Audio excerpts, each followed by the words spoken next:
আজকে দুপুরে রান্না করার জন্য চিকেন বের করে রেখে দিয়েছি। চিকেনটাকে একটু পরে ভালো করে ধুয়ে নিব। চিকেনটা রান্না করব আলু দিয়ে, এজন্য আমি আলুকে ছোট ছোট পিস করে কেটে রেখে দিয়েছি, সাথে কয়েকটা পেঁয়াজও রেখে দিয়েছি। হ্যালো এভরিওয়ান, আসসালামু আলাইকুম। তোমরা সবাই কেমন আছো? Welcome back to my another new video. আমি আলহামদুলিল্লাহ ভালো আছি। এখানে আম্মু আলু আর চিকেনকে হাত দিয়ে ভালো করে মাখিয়ে নিচ্ছেন। হাত দিয়ে ভালো করে মাখিয়ে নিলে মশলাটা প্রপারলি মিক্স হবে, খেতে অনেক বেশি মজা লাগবে। এইখানে চুলার মধ্যে চিকেনটাকে বসিয়ে দিয়েছেন, একটু পানিও মিক্স করে দিচ্ছেন যাতে এটা তাড়াতাড়ি সিদ্ধ হয়ে যায়। এখানে আমি দেখছিলাম তরকারিটা রান্না করা হচ্ছে কিনা।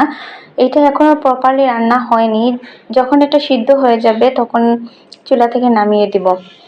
আর যখন চিকেন রান্না করছিলাম তখন আমি কয়েকটা ম্যাঙ্গো কেটে নিয়েছি, ম্যাঙ্গো খাবো এর জন্য। আর ম্যাঙ্গোটা খেতে অনেক বেশি মজা ছিল, এটা অনেক বেশি মিষ্টি ছিল আর কালারটাও অনেক বেশি সুন্দর ছিল। তারপরে রান্না করব বিফ, এই জন্য আমি আগেই বিফকে ধুয়ে রেখে দিয়েছি। আর বিফটা রান্না করব আলু আর পেঁপে দিয়ে। পেঁপে আর আলু এখানে পানিতে ভিজিয়ে রেখে দিয়েছি। তরকারিটা রান্না করার জন্য এখানে সরিষার তেল রাখলাম। আম্মু ভালো করে তরকারিটাকে মাখিয়ে নিয়েছেন, একটু পরে এটা চুলায় বসাবো।